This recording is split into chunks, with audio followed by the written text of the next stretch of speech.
مشکوٰۃ شریف میں نبی پاک صلی اللہ علیہ وسلم نے فرمایا اللہ تعالیٰ نے نا حضرت سیدنا آدم علیہ السلام کو نا ان کی تمام اولاد کی صورتیں دکھائیں، گویا روحیں دکھائیں، نور دکھایا، چمک رہا تھا۔ تو حضرت آدم کی نظر پڑی حضرت داؤد علیہ السلام، یہ مشکوٰۃ میں موجود ہے۔ تو آپ نے دیکھا بڑے خوبصورت ہیں حضرت داؤد علیہ السلام، تو فرمایا یہ میرا بیٹا بڑا حسین و جمیلہ، عمر کتنی ہوگی اس کی؟ تو فرشتے نے عرض کی حضور 60 سال۔ یہ عالم ارواح میں بات ہو رہی ہے۔ حضرت آدم علیہ السلام فرمانے لگے اس طرح کرو، میرے 40 سال کاٹ کے اس کو دے دو۔ حکم ہوا، حضرت آدم کی بات مان لو، وہ کاٹ کے 40 سال ان کی عمر مبارک کے حضرت داؤد کی عمر میں شامل کر کے لکھ کے مور لگا دی گئی۔ حدیث میں لفظ ہے، نبی پاک صلی اللہ علیہ وسلم فرمانے لگے حضرت آدم کے وصال کا وقت آیا تو فرشتے نے آ کے کہا بابا جی چلیں؟ فرمانے لگے میرے تو 40 سال باقی ہیں۔ کہا حضور وہ تو آپ نے اپنے بیٹے کو دے دیے تھے۔ ایک بزرگ مجھ سے کہنے لگے کہ آپ دعا کرے میرے بیٹوں کو اللہ نرمی عطا کر دے، وہ بولتے نہیں ٹھیک، ان کا لب و لہجہ صحیح نہیں ہے۔ تو میں نے ان سے کہا کہ بزرگوں جہاں تک میں جانتا ہوں کوئی ایسی بات ہے تو نہیں۔ تو وہ کہنے لگے کہ جس طرح آپ سمجھتے ہیں نا، ہمارے رشتہ دار بھی اور اہل علاقہ سارے یہی سمجھتے ہیں، پر میں تکلیف میں ہوں، میری بیوی تکلیف میں۔ میں نے کہا کہ پھر آپ یہ اتنی زیادہ پردہ پوشی کس بات کی؟ تو وہ کہنے لگے کہ ڈرتا ہوں، اگر لوگوں کے سامنے ہم بات کرتے ہیں تو لوگ کہتے ہیں کہ تم نے تربیت نہیں صحیح کی، اگر میں بات کرتا ہوں تو لوگ مجھ پہ شک کرتے ہیں، کہتے ہیں تو نے رزق نہیں صحیح کھلایا۔ تو میں درد میں رہتا ہوں، کپڑا اٹھاؤں گا تو میرا اپنا بدن برہنہ ہو جائے گا۔ یار وہ کتنی تکلیف میں ہے باپ جو اپنے سگے بیٹے سے بات نہیں کرتا کہ پتہ نہیں کہاں سے بولے گا، کیا جواب دے گا میری بات کا، یعنی ڈرتا ہے، سہما ہوا رہتا ہے۔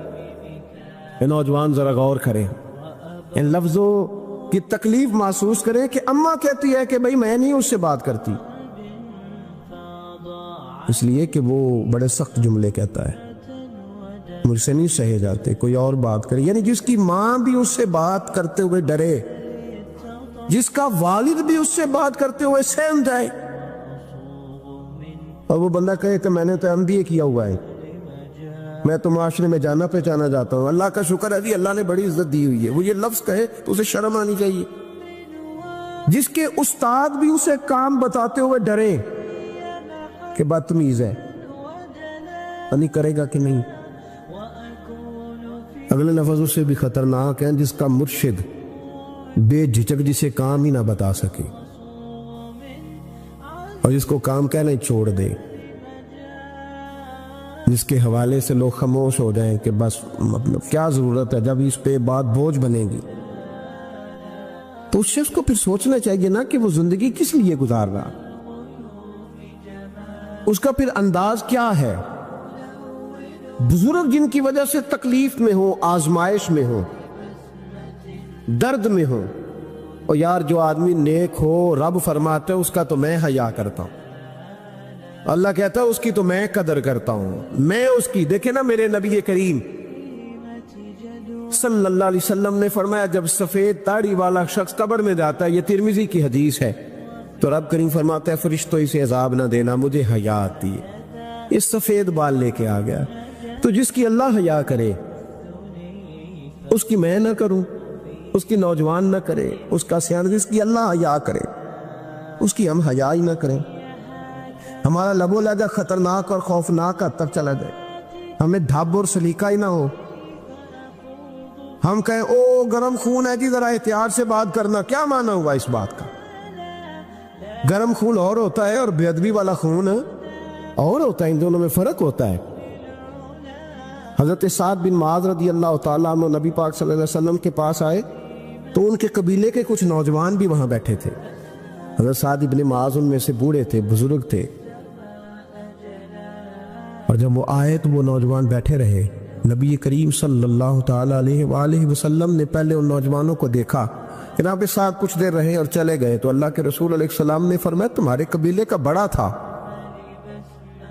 تم نے اٹھ کے استقبال ہی نہیں کیا، تم نے توجہ ہی نہیں کی، تم نے اعزاز ہی نہیں دیا، تم نے یہ خیال نہیں کیا کہ ایک بڑا آیا ہے، تم نے اس کو تکلیف دی۔ اعزاز، اکرام، بھائی کیا حرج ہوتا ہے تھوڑا سا اگر کسی بزرگ کو جگہ آگے دے دی جائے؟ اس میں کیا فرق پڑتا ہے کہ اگر آپ کسی لائن میں لگے ہوئے ہیں تو کسی بوڑھے کو کہیں کہ جناب بابا جی آپ آ جائیں۔ اور میرے بھائی کون سا وجود کا کوئی حصہ ٹوٹ جاتا ہے اگر کسی ضعیف کو، کسی بوڑھے کو یہ کہا جائے کہ آپ لائن سے نکل جائیں اور یہ بل مجھے دے دے، میں جمع کرا دیتا ہوں؟ کیا تکلیف ہوتی ہے؟ ہمارے ہاں تو بوڑھوں کی چارپائیاں گھر میں اب علیحدہ رہتی ہیں، الگ رہتی۔ بیٹا اے سی والے کمرے سے نکلتا ہے اور وضاحت دیتا ہے ہر آنے جانے والوں کو کہ ابا جی کی ہڈیاں درد کرتی ہیں، لہذا وہ اے سی والے کمرے میں رہنا پسند نہیں کرتے۔ تو میں تو کہتا ہوں کہ یہ وضاحت آپ کو کیوں دینی پڑی؟ یہ بات تو ابا جی کو کرنی چاہیے تھی۔ یہ وضاحت جو آپ نے دی ہے یہ تو ابا جی کو دینے والی وضاحت تھی، آپ نے کیوں دی؟ ابا جی کے لیے اس طرح کا کمرہ ہے گھر میں جس طرح کا سٹور ہوتا ہے نا پرانے کپڑے رکھنے والا، وہ کمرہ ہے۔ حدیث سنانے لگا ہوں، اللہ کرے آپ کو یاد رہ جائے، اللہ کرے آپ کو یاد رہے۔ مشکات کی حدیث ہے، بڑے خوبصورت لفظ ہیں میرے نبی کریم علیہ السلام نے فرمایا رب جو تمہیں روزی دیتا ہے نا یہ تمہارے ضعیفوں کی برکت سے دیتا ہے۔ وہ جو 90 سال کی اماں گھر میں ضعیف پڑی ہے نا اسے سکریب کا مال نہ سمجھنا، تیرے اوپر جو خدا کا کرم بس برس رہا ہے تو اس بوڑھی کی وجہ سے برس رہا ہے، اس بوڑھی کی وجہ سے برس رہا ہے۔ اور نبی کریم علیہ السلام نے ارشاد فرمایا سن اور یاد رکھ، فرمایا رب تم سے ناراض ہوتا ہے، وہ بارشیں روکنا چاہتا ہے، تمہیں قحط میں مبتلا کرنا چاہتا ہے، لیکن تمہارے ضعیفوں کے سبب تمہیں بارشیں عطا کر دیتا ہے، تمہارے کمزوروں کے۔ اس کمزور سے کوئی بیمار بھی مراد لیا جا سکتا ہے، عورت اور بچی بھی مراد لی جا سکتی ہے، بوڑھے لوگ بھی مراد لیے ہیں شارحین حدیث نے۔ ان کے سبب سے اللہ تم پر بارشیں برساتا ہے، تو جو تیرے لیے ذریعہ بخشش ہے، جو تیرے گھر میں رزق آنے کا سبب ہے، ان کی باتیں تو لگتی ہیں بری، ان کو تو حکا دے کونے میں بٹھا دیا ہے، اور اگر کبھی دل کرے تو تعارف کراتے ہیں آنے والے مہمانوں سے کہ یہ ابا جی ہے، اس سے زیادہ کوئی ان کا گھر میں کردار نظر نہیں آتا۔ یہ ظلم ہے، یہ زیادتی ہے۔ بوڑھوں کا اکرام کرنا، ان کو پیار دینا، ان کو اعزاز دینا، ان کو ہمیشہ سربراہ بنا کے رکھنا، ان کے ساتھ اس طرح کا رویہ رکھنا کہ جیسے کسی بڑے شان والے آدمی۔ میں اکثر یہ رونا روتا ہوں، میں کہتا ہوں کہ ابے کی بھی عزت ہو سکتی ہے، بشرط یہ ہے کہ ابا امیر ہونا چاہیے۔ اگر تو ہو نا 6-7 مربع زمین کا مالک تو پھر تو پوتے کیا پڑ پوتے بھی پیر دباتے، لیکن اگر اس بوڑھے بیچارے کو بچوں سے خرچہ لینا پڑے تو پھر اس بیچارے کی کوئی حیثیت ہے؟ ہمارے استاد ایک بات سنایا کرتے تھے، وہ کہتے تھے کہ ایک آدمی نے دعوت پکائی ولیمے کی تو اس نے باہر پہرے دار کھڑے کیے، کہا کوئی غریب آدمی نہ اندر آئے، سارے امیر ہی آئے۔ اور میرا تجربہ یہ ہے کہ اب غریبوں کو شوق ہو گیا امیروں کو دعوت دینے کا۔ راز تو نہیں ہو گئے آپ لوگ، یہ میں تجربے کی بات کر رہا ہوں۔ کبھی کسی غریب کے فنکشن میں جانے کا اتفاق ہوتا ہے نا تو مجھے یوں لگتا ہے کہ اس کا دل تھا کہ غریب کوئی بھی نہ آئے، غریب کو دعوت دینا پسند ہے، تو امیر تو پہلے نہیں اسے بلاتا تو پھر بلائے گا کون؟ اس نے شیخ صاحب نے ولیمہ اپنے بیٹے کا کیا تو باہر جو پہرے دار تھے ان سے کہا کہ کوئی غریب آدمی اندر نہ آئے، امیر بندے صرف۔ اور نبی پاک صلی اللہ علیہ وسلم نے ایسے ولیمے پر لعنت برسائی ہے، فرمایا لعنتیا وہ دعوت جس میں صرف امیر آئیں اور غریب نہ آئیں۔ اس نے کہا بھی صرف نہ امیر لوگ آئیں، تو ایک بندہ تھا بڑا امیر لیکن بیچارہ نہ کئی کام کاج سے اٹھ کے ہی آ گیا، تو کپڑوں کو اسی طرح مٹی وٹی لگی ہوئی، تو دیر ہو رہی تھی، گھر جاتا چینج کرنے تو لیٹ ہو جاتا، تو ایسے ہی آ گیا۔ جب وہ آیا تو پہرے دار کھڑا تو اس نے کہا دوڑ جا، تیرا کوئی مطلب نہیں ہے یہاں۔ اس نے کہا یار میں سیٹھ آدمی ہوں، بدرا کپڑے نہیں بدلے۔ اس نے کہا سیٹھ ہوتا تو تیرے کپڑوں سے پتہ نہ چلتا۔ میرے بھائی وہ شخص کہتا ہے کہ میں نے کہا مجھے جانے دو اندر، کہنے نہیں تیرے کپڑے نہیں دعوت والے. کہتا ہے میں وہاں سے واپس گیا دوڑا. آپ کو پتا ہے نا کپڑے بھی اب اللہ خیر کرے. ایک سنگی نو میں ایک دن کیا تو کالی اینک لائی سی خیر ہے، کہندا موٹر سائیکل تے کٹا پیندا. کوئی دنوں تو بعد کار وچ بھی لا کے بیٹھا سی. میں کہ ہن تینوں میں کی پوچھاں، ہن تے بہتر ہے اینو چٹی سوٹی بھی نال دیاں. بھئی کیا اس سے انسان کا قد بڑھتا ہے؟ کوئی ہے بات کرنے والی؟ جہاز میں اس دفعہ میں واپس آ رہا تھا تو جہاز میں ایک نوجوان کالی اینک لگا کے پھر رہا ہے.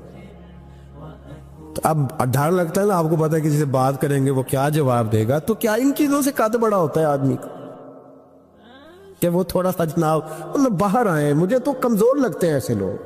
اپنے لب و لہجے میں، اپنے انداز میں، اپنی طبیعت کے حساب سے، اپنے اسٹائل میں آپ زندہ رہیں. یہ سچ ہے اور یہ اصل ہے. یہ سچ ہے اور یہ اپنی زندگی اپنے اسٹیٹس کے مطابق، طبیعت کے مطابق گزارنا، یہی سچ ہے اور یہی اصل ہے. اسی میں انسان کا حسن ہے، اسی میں اس کا وقار ہے. اللہ تعالیٰ سمجھنے کی توفیق عطا فرمائے. تو وہ بندہ واپس گیا بیچارہ، کپڑے بدل کے آیا. اس نے بھی کہا کہ جانا میں نے بھی ضرور ہے، پر تنگ بڑا آیا. گھر گیا، مایا شایا والے کپڑے پہنے، سمجھ لے کالی اینک بھی لگائی نہیں. آیا تیار شیار ہو کے، کوٹ شوٹ پہن کے، ٹائی شائی کے ساتھ. جب واپس آیا تو وہ جو جس نے کہا تھا نا داخل نہیں ہونے دینا، اس نے خود دروازہ کھولا. وہ بندہ سیدھا سٹیج پہ چلا گیا اور لوگ کھا رہے تھے پلیٹوں میں سالن.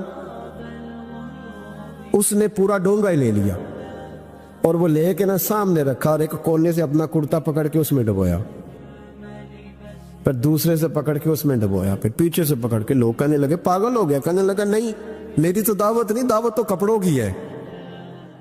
میری کہاں دعوت ہے؟ اس لیے کہ میں تو آیا تھا، مجھے تو داخل ہی نہیں ہونے دیا.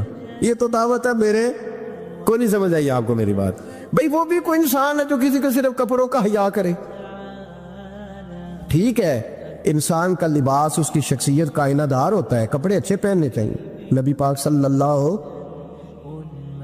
علیہ وسلم نے فرمایا تیرے پاس اگر نعمت ہے تو چھپا نہ، اس کا اثر تیرے اوپر نظر ہے. لیکن آپ کسی کو کپڑوں سے جج کریں گے، گاڑی سے جج کریں گے، یہ معیار نہیں ہے. والد کو، استاد کو، مرشد کو کیا اس لیے جج کیا جائے گا کہ اب وہ مالدار ہوگا تو حیا کریں گے؟ او بھائی، ماں اگر کسی کھیت میں بیٹھ کے اپلے بھی تھاپ رہی ہو نا، اور وقت کا شیخ الحدیث کسی بہت بڑی مسجد میں بیٹھ کے حدیث بھی پڑھا رہا ہو، اماں وہاں اپلے تھاپ رہی ہے، تو اس محدث وقت کی بھی جنت اسی ماں کے قدموں کے نیچے، وہیں سے اسے جنت ملے گی. یہ نہیں ہو سکتا کہ وہ کہے جنت کہیں اور سے مل جائے گی. بے شک وہ بیچاری اپلے تھاپ رہی ہے، گوبر کے ساتھ کام کر رہی ہے. میری بات کی سمجھ آ رہی ہے؟ بزرگوں کا اکرام کرے، احترام کرے، ان کو ادب دینا سیکھے، ان کے ساتھ لحاظ والا رویہ اختیار کرے. نبی کریم علیہ السلام کے صحابی حضرت ابو ہریرہ رضی اللہ تعالیٰ عنہ فرماتے ہیں کہ حضور سید عالم علیہ السلام کے پاس میں بیٹھا تھا تو چند نوجوان حضور کے پاس بیٹھے تھے. جہاں ہم بیٹھے تھے وہاں جگہ کچھ تنگ تھی. ایک بزرگ آ گئے سفید داڑھی والے، انہوں نے سلام لی. نبی پاک علیہ السلام نے سلام کا جواب دیا تو حضور نے نوجوانوں پہ 2-3 دفعہ نظر ڈالی. وہ بیٹھے رہے، ان کو جگہ نہیں دی، تھوڑے سمٹے نہیں. تو کہتے ہیں رسول پاک علیہ السلام نے بات کی تو میں کانپنے لگا.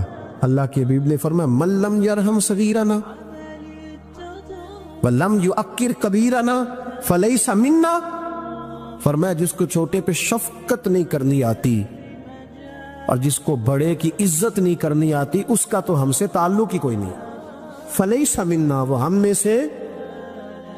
فرمایا وہ آئے، تم نے جگہ ہی نہیں دی. یہ سفید داڑھی والے شخص کا اکرام نہیں کیا، اس کو تم نے جگہ ہی نہیں دی. اور ہم لوگ یہ سمجھتے ہیں، یہ نوجوان یہ سمجھتے ہیں کہ ہم نے کون سا بوڑھے ہونا ہے، ہم نے کون سا بوڑھے ہونا، ہم نے تو سدا جوان ہی رہنا ہے. ایک کلرک نے نا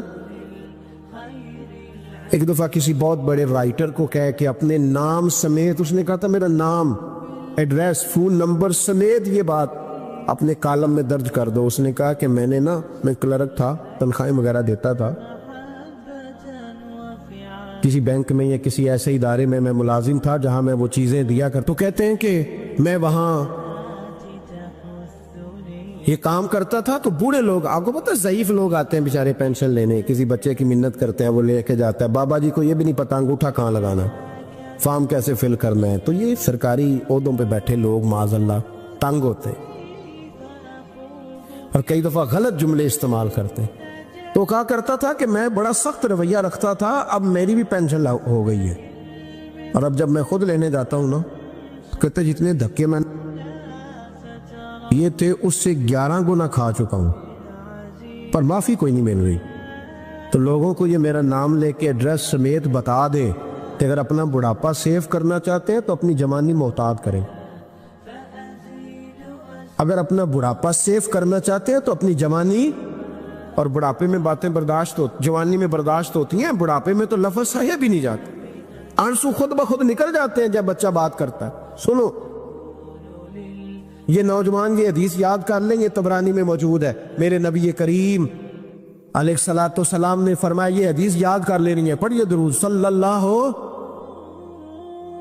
پھر کہیے صلی اللہ ہو، چلے تیسری دفعہ بھی پڑھ لے صلی اللہ ہو. رسول پاک علیہ الصلوۃ والسلام نے فرمایا جو شخص اپنی جوانی میں کسی بوڑھے کی عزت کرے گا، جب وہ بوڑھا ہوگا تو اللہ اسے کئی گنا بڑھ کے اس کی عزت کرائے گا. اس کی کی گئی عزت سے کئی گنا بڑھ کے رب پھر اس کی عزت کرائے گا. نوجوان اکرام کرنا سیکھیں، بزرگوں کا احترام کریں، اپنے بڑوں کے ساتھ، اور بڑوں میں جتنے بھی صاحب فضیلت بڑے ہیں، آپ کا جو استاد ہے وہ آپ کے لیے بڑا قابل احترام ہے، بڑا قابل احترام ہے. میں ماسٹر کی ڈگری لینے کے بعد اب بھی کبھی گاؤں میں اپنی پرائمری کے ٹیچروں کو دیکھتا ہوں، اب بھی تو احساس پیدا ہوتا ہے کہ یہ اگر ہمیں وہ الف با تا سا نہ پڑھاتے، شروع کی کتابیں یہ المدہ عام نہ پڑھاتے، تو پھر اس سے آگے بھی ہمیں پڑھنا نہ آتا. اور اگر آپ کو اللہ تعالیٰ سمجھ دے نا، توفیق دے، تو یہ سمجھے کہ جو چھوٹا استاد ہوتا ہے اس کی محنت زیادہ ہوتی ہے. ہاں یونیورسٹی والے جو ٹیچر ہیں تو لیکچر لے کے چلے جاتے ہیں، تو وہ جس نے رٹا لگایا نا پہاڑے یاد کرانے کا، وہ جس نے آپ کو املا لکھنی سکھائی ہے نا، اس کی محنت، اگرچہ اس کی تعلیم میٹرک پی ٹی سی ہے، اگرچہ آپ اس سے کئی گنا زیادہ تعلیم حاصل کر گئے، لیکن اصل مشقت اس قاری صاحب کی ہے جس قاری نے آپ کو قاعدہ پڑھایا ہے، جس نے تلفظ ٹھیک کرایا ہے. ابتدائی کتابوں کے اساتذہ کی مشقت زیادہ ہوتی ہے، بڑے لوگ تو لیکچر دے کے چلے جاتے ہیں. تو بھائی ادب کرنا سیکھیں. میرے رسول پاک صلی اللہ علیہ وسلم نے ارشاد فرمایا، حضور فرمانے لگے ایک تیرا باپ وہ ہے جس کی صلب سے تو پیدا ہوا، اور ایک تیرا باپ وہ ہے جس نے اپنی بیٹی دے کے تجھے بیٹا بنایا، اور فرمایا ایک تیرا باپ وہ ہے جس نے تجھے تعلیم دی. وہ تیرا باپ ہے، اس کا اکرام کر، اس کا ادب. اور حضرت مولا علی شیر خدا نے تو شیروں جیسی بات ہی کر رہی. بڑے لوگ بڑی بڑی باتیں، اتنی بڑی بات اس موضوع پر میں نے تلاش کیا ہے، میں نے بڑے لوگوں کو پڑھا ہے اس عنوان پر، لیکن اتنی بڑی بات کہیں نہیں ملی. حضرت علی المرتضیٰ رضی اللہ تعالیٰ عنہ فرمانے لگے جس نے مجھے ایک حرف سکھایا ہے وہ میرا استاد ہے، اگر وہ چاہے تو مدینے کے چوک میں کھڑا کر کے مجھے بیچ دے، میں اس کے ہاتھوں بکنے کو بھی تیار ہوں. وہ جس نے مجھے ایک حرف، اساتذہ کا احترام نہیں، اساتذہ پریشان، استاد تو بیچارہ روز کٹہرے میں کھڑا ہے، روز کٹہرے، روز لوگ اس کو کہتے ہیں کہ جناب آپ نے یہ بات کیسے کر دی، آپ کی جرت کیسے ہوئی. اور جن لوگوں کا یہ تصور بن گیا تھا نا کہ رب کے سامنے کھڑے ہونا ہے، منہ دکھانا ہے مالک کو، جن کا یہ تصور بن گیا تھا بچ گئے تھے. ہم دنیا میں جینے کے لیے سارا کچھ کرتے ہیں، رب رسول کو منہ دکھانے کے لیے نہیں کرتے. جن کا یہ تصور بن جاتا ہے نا تو رب کہتا ہے وَلِمَنْ خَافَ مَقَامَ رَبِّهِ جَنَّتَانِ، فرمایا جو میرے سامنے کھڑے ہونے سے ڈرے گا میں اسے 2 جنتیں عطا کروں گا. وہ سمجھ جائے، اس کے لیے 2 جنتیں ہو جائیں گی. بڑا روتے ہیں لوگ، میں نے روتے دیکھے ہیں دولت کے لیے، دنیا کے لیے، دوستوں کی بے وفائی پر، اپنے بچوں کی نافرمانی پر، پیسے نہیں ہیں تو رو پڑے، فلانے نے مجھے تنگ کیا تو رو پڑے۔ لوگوں کے لیے روتے ہیں، انسانوں کے لیے روتے ہیں، رب کے لیے رو کے دیکھ۔ اور نبی اکرم صلی اللہ تعالی علیہ وسلم نے فرمایا اگر تم اپنے رب کو کما حقہ پہچان کر دعا مانگو گے نا تو تمہاری دعاؤں سے پہاڑ بھی ہل جایا کریں گے، لیکن یہ دو چیزیں پیدا کرو، ایک تو اللہ کا خوف تمہارے دل میں آئے اور دوسرا معرفت الہی کا شوق پیدا۔ اگر طبیعت کے اندر یہ چیزیں پیدا ہو جائیں، خوف خدا نصیب ہو جائے اور صحیح معنوں میں نصیب ہو۔ آج کل بڑا لوگ کہتے ہیں اللہ سے ڈر، پر دوسروں کو جب مال خرید رہے ہوتے ہیں پھر کہتے ہیں اللہ کا خوف کر، اور جب بیچ رہے ہوتے ہیں تو، جب کسی کو پیغام دین دے رہے ہوتے ہیں تو کہتے ہیں اللہ کا خوف کر، اور جب تیرے تک بات پہنچتی ہے تو پھر معاملہ ختم ہو گیا۔ میں ذمہ داری سے کہتا ہوں یہ جو کچھ ہمارے ہاں ہوتا ہے نا، عوام سے ڈر کے، عالمی میڈیا سے ڈر کے، قوم سے ڈر کے، اس سے آدھے کام بھی اگر رب سے ڈر کے کریں تو قوم کا بھی بھلا ہو جائے گا، لوگوں کا بھی نفع ہو جائے گا۔ اگر آدھا کام بھی ڈر کے کیا جائے، کچھ تھوڑا سا اپنے دل میں خشیت، اللہ کا خوف۔ حضور فرمانے لگے جتنا مکھی اور مچھر کا پر ہوتا ہے نا، اگر اتنے آنسو رب کے خوف سے تیری آنکھ سے نکل گئے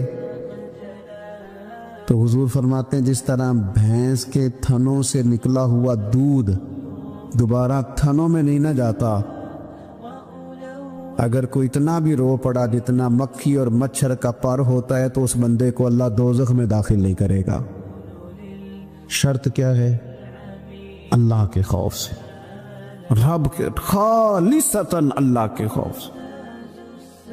اور تھا لوگوں کو اللہ کا خوف، رب کے سامنے کھڑا ہونا ہے تو ڈرتے تھے۔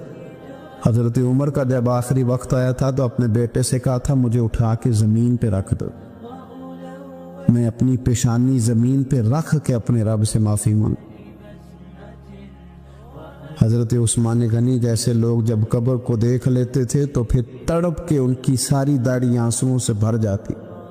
حضرت مولا علی شیر خدا رضی اللہ تعالیٰ عنہ نماز کی نیت باندھنے لگتے تو وجود کانپتا، راشا طاری ہو جاتا۔ علی آپ تو شیر ہیں میدانوں کے، ہزاروں لاکھوں تلواروں کے بیچ کبھی نہیں لڑکھڑائے، لیکن یہاں رب کی بارگاہ میں آتے کانپ کیوں گئے؟ تو فرمانے لگے تمہیں پتہ نہیں کس کی بارگاہ میں حاضر ہونے لگا ہوں؟ اس سے ڈر آتا ہے، مالک کے حضور آ گیا، ڈر آتا، ڈرتے تھے۔ میرے نبی پاک علیہ السلام نے فرمایا اللہ کا خوف یہ دانائی ہے، یہ حکمت ہے۔ اور صحیح بخاری میں لفظ ہیں، نبی پاک صلی اللہ تعالی علیہ وسلم نے فرمایا ایک شخص تھا، بخاری مسلم میں موجود ہے، ایک بندہ تھا، اسے نہ بڑا ڈر آتا تھا کہ رب جب سوال پوچھے گا تو میں نے کیا جواب دینے ہیں۔ اور ہمیں ہمارے نبی پاک علیہ السلام نے فرمایا بھی ہے، حضور نے فرمایا رب تم سے نہ 5 سوال پوچھے گا قیامت کے دن اپنے سامنے کھڑا کر کے۔ ساری تیاری لائق بچے بھی جب کر لیتے ہیں نا پیپر دینے کی، ذہین بچے ساری تیاری کر کے نا تو کمرہ امتحان میں جاتے ہوئے پھر بھی ڈرتے ہیں اور کہتے حضرت صاحب دعا کرنا میرا پیپر ہے۔ بچہ لائق بھی ہے، محنتی بھی ہے، تیاری بھی، لیکن ڈر آتا ہے۔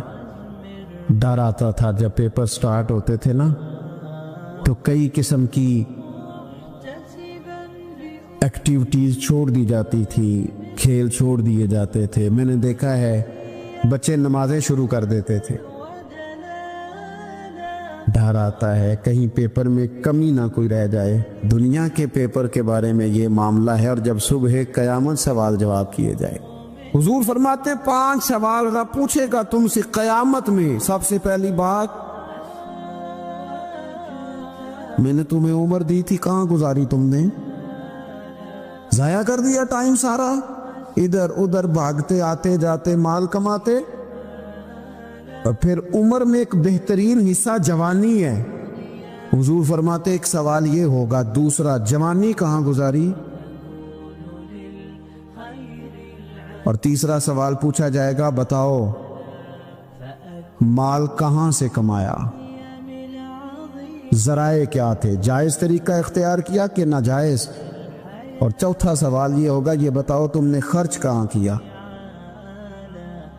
اللہ نے اپنے فضل سے دیے تھے پیسے، تم نے ناجائز جگہ پہ تو نہیں لگا دیے؟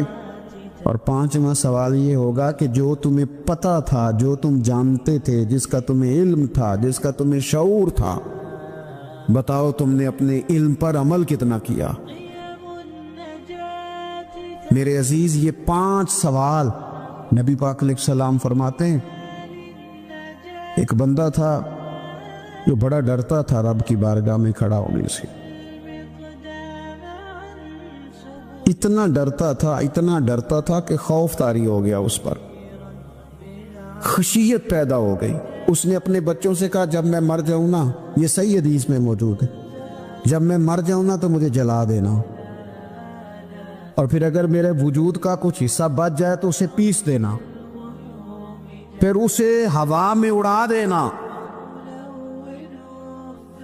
مجھے ختم کر دینا۔ میں اپنے رب کی بارگاہ میں کھڑا ہو کے سوالوں کا جواب نہیں دے سکتا۔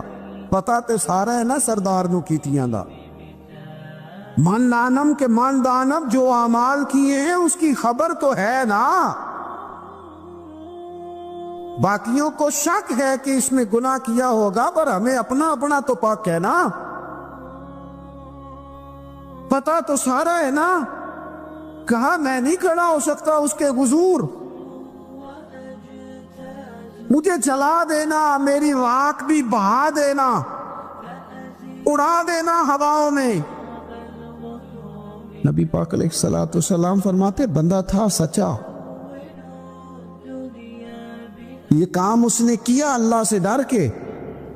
کریم محبوب علیہ السلام فرمانے لگے اللہ تعالیٰ نہ قیامت کے دن ذرات کو حکم دے گا کہ اس کے وجود کے ذرے جمع کرو، اس کا وجود جمع کیا جائے گا۔ جس رب نے پہلے بنایا ہے وہ دوبارہ بنانے پر بھی قادر ہے۔ اس کے ذرات کو جمع کر کے گوشت پوشت دے کے وجود دے کے کھڑا کر کے اللہ پوچھے گا بتا یہ کام کرنے کا تجھے کس نے کہا؟ عرض کرے گا مالک میں ڈر گیا تھا نا، تیری بارگاہ میں کھڑا ہوں، سوالوں کے جواب دوں، یہ کام مشکل تھا، میں ڈر گیا۔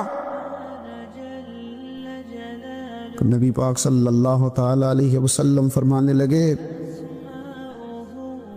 رب فرمائے گا فرشتو کہ میرا بندہ نہ سچ کہتا ہے، یہ واقعی مجھ سے ڈر گیا تھا، گواہ ہو جاؤ میں نے اس کے لیے جنت کا فیصلہ کر دیا۔ میرے دوستو اپنے دل کو خشیت والا کریں، دل نہ سخت ہو گئے ہمارے، کیسے نرم ہوں گے قرآن پاک پڑھنے سے، دل کیسے نرم ہوں گے اللہ کا ذکر کرنے سے، دل کیسے نرم ہوں گے قبرستان جانے سے، اپنوں کی قبریں دیکھنے سے، دل کیسے نرم ہوں گے کبھی ہسپتال کا چکر لگا کے آؤ، دیکھو طبیعت کیسے نرم ہوتی، دل کیسے نرم ہوگا کسی کے دکھ کو دکھ سمجھنے سے، دل کیسے نرم ہوگا اللہ کی مخلوق سے محبت کرنے سے، دل کیسے نرم ہوگا تنہائی میں رب کی بارگاہ میں رونے سے، دل کیسے نرم ہوگا خالص اللہ کی رضا سے کسی کی خدمت کرنے سے، دل کیسے نرم ہوگا یتیم کے سر پہ ہاتھ پھیرنے سے، دل کیسے نرم ہوگا جب ہم اپنے مالک کی بارگاہ میں بیٹھ کے لمبی دعائیں مانگیں گے۔ دلوں کو نرم کرنے کی طرف لاؤ، اللہ کا خوف خشیت اپنی طبیعت میں پیدا کرو۔ اس سے پہلے کہ تندرست جسم بیمار ہونے لگے. ڈاکٹر کہتے ہیں پتہ ہی نہیں چل رہا، رپورٹیں تو ٹھیک ہیں ساری، سمجھ نہیں آ رہی. ہمارے ہاتھوں سے کئی لوگ نکل گئے، کوئی پتہ نہیں چلا. دیر کے بعد خیال آیا کہ صبح بتایا تھا ڈاکٹر نے کہ تو لاہور چلا جا، یہ کبھی رات کو بتا دیتا نا. ہاتھوں سے نکل گئے بڑے لوگ، بڑی چیزیں نکل گئی. ہماری تیاری ہے سب کی، وہاں جانے سے کسی کو مفر نہیں اور کسی کو مکر نہیں. جانا ہے اپنی زندگی کے اندر خشیت الہی. کچھ کام فقط اس لیے چھوڑ دے، کوئی ہمیں روکنے والا نہیں، ٹوکنے والا نہیں، منع کرنے والا نہیں، دیکھنے والا نہیں، اس لیے چھوڑ دو کہ میرا رب نہ ناراض ہو جائے. کسی کی ہمیں مجبوری نہیں، کسی کی ہمیں پابندی نہیں، کوئی کسی کی طاقت نہیں ہمیں کہہ سکے، لیکن کچھ کام فقط اس لیے شروع کر دو کہ میرا اللہ راضی ہو جائے. ہمارے صوفیاء فرماتے ہیں کہ کسی بندے کے دل میں نا، وہ کہتے ہیں نا لوگ کہ بریک ٹھیک کر لو تو پھر گاڑی روڈ پہ چڑھا لو پھر خیر ہے. جہاں بھی موقع آئے گا اس کی بریک لگے گی. پھر لوگوں نے ایک اور آسانی کی ہے، میں نے دیکھا ہے، کچھ ایسی گاڑیاں آئی ہیں جن کی بریک نہیں لگانی پڑتی. انہوں نے ایسا اس میں سسٹم فٹ کر دیا ہے کہ گاڑی کے سامنے کوئی چیز آتی ہے تو اس کی بریک خود بخود لگ جاتی ہے. وہ کہتے ہیں بغیر بریک کے گاڑی روڈ پر چڑھانی نہیں، بریکیں ٹھیک کرو پھر چڑھا لو.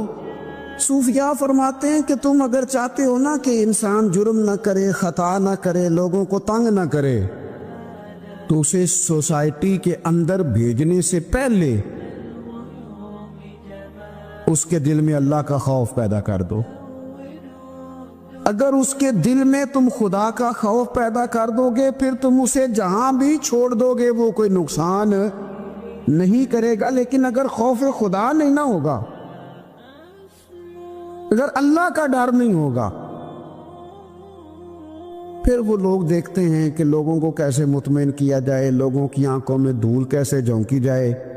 وقتی طور پر ایسے پروگرام بنا لیے جائیں جن سے لوگ مطمئن ہو جائیں، تھوڑا سا لوگوں کو موٹیویٹ کر دیا، کوئی تھوڑا سا بتا دیا، کوئی تھوڑا ریلیف دے دیا، کچھ تھوڑی سی ایسی کہانی بنا دی جس سے ووٹر مطمئن ہو جائیں. لیکن فی نفس سے ہی بندہ نیک کب ہوتا ہے؟ میرا رب فرماتا ہے ان الذین یخشون ربہم بالغیب،